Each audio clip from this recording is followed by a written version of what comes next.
Okay, guys, so now we're going to go over some examples, all right? And some of these examples are going to be straightforward. Some of these examples are going to be a little bit more elaborate. These are the identities that we know to this point, or by this point, or I don't know, up to this point, okay?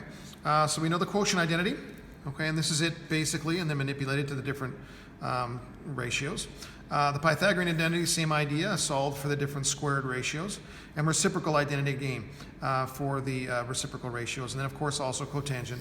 The 1 over tan is written as cos theta over sine theta, which is kind of the flip of tan theta is equal to sine theta over cos theta.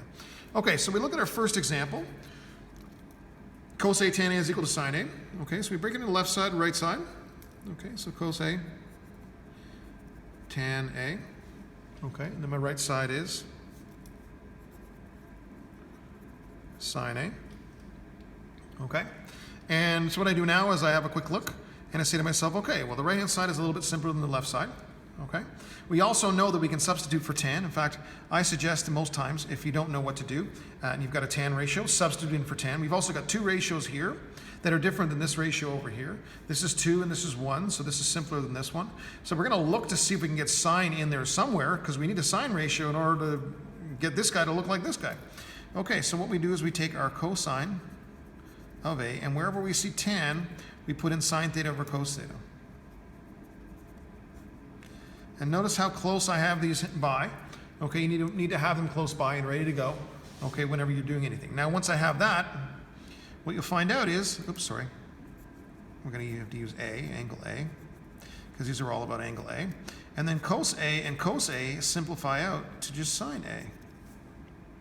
And so now we find out that that's actually the right side. So we have since the left side is equal to the right side, that's since, therefore it has been proven, okay? And so we've proven it quite quickly and quite easily, okay, by having the left side equal to the right side. Now that's a simple substitution. It's going to get much more elaborate than this. In this example here that we have on the right, we've got secant, so we can use our reciprocal identities for that one. We've got tan in here, we've got cos and sine. So we've got 4 different ratios. So my left side, which is much more complex, I'm going to use first. You'll also notice that on the left side, we have 2 terms.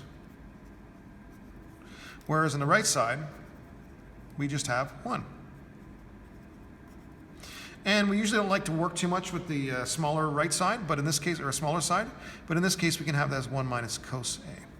If we make an overall strategy, and that is to substitute in everything in terms of sine and cos, that's a good go-to for you to have if you're not quite sure what to do next. Okay, it's the same idea as subbing in for tan with sine and cos. It's also taking all the trig ratios, no matter what they are, and subbing in for sine and cos. And that way, at least we only have 2 variables or 2 ratios to worry about. So again, in this situation, we've got cos and we've got sine and tan A. We've got 1 term over here and we've got 2 terms over here. So we're going to have to add these together somehow, somewhere, whereas this one we won't be able to do that. Or it'll be more difficult for us to separate those into those pieces than it is to add these together to simplify it to that one. Okay, so we go cos of A, I'll leave that alone. And we take the strategy again of sine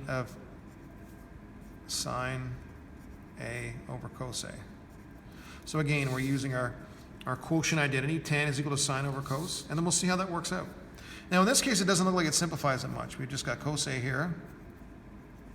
Sine A times sine A is sine squared A, or sine A squared, but we usually write it as sine squared A, all over a single cos A. Okay? Now we know we're going to have to add these together, and to add fractions, of course, we have to find a common denominator. So my denominator here is 1, my denominator here is cos A, so common denominator is cos A. This second term is fine. Keep on wanting to write theta.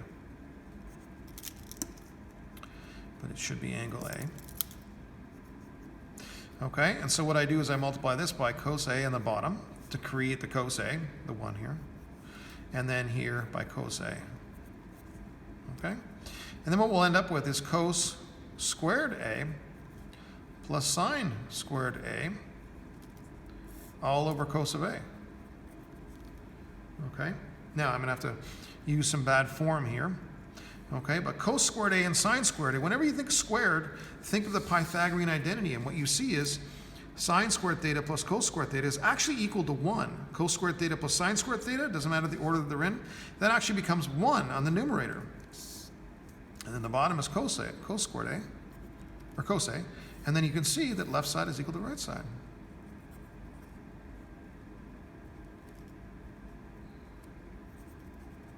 And so we've proven it. So that's cool. All right, let's try one more. And we'll see how much time we have. Okay, we're already at 5 minutes, so we're going to keep this short. All right, so we look at this one. Okay, we've got a sine squared, we've got a cos squared, we've got a 1 minus 2 squared theta. I'm not quite sure what to do with that one. Okay, I'm not sure which side to work with. Sine squared theta minus cos squared theta. And then right side,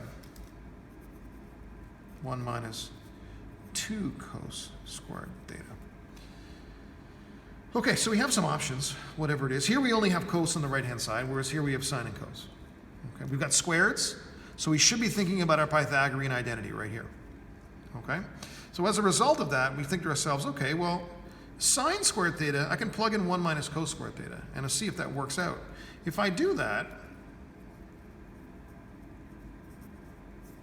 that subbed in for sine, I'll see if it works out. What I've done is I've gone from sine and cos to now just cos, and this is just cos, so maybe this will work out. Then when I expand this out, what I find is I have a cos squared theta, and a negative cos squared theta, and another negative cos squared theta. So that means I have negative 2 cos squared thetas. Okay, so I collect those like terms, these two guys together, and what do I end up with? I end up with what my right side is. So in this case, left side is equal to right side. And since that exists, therefore, it has been proven. So there's another trig identity. Now this next one's a little bit more involved. As a result of it, I'm probably going to wait and include that in part 3 of my video, because I'm already up at 7 minutes. Okay, so I'll see you for the next one.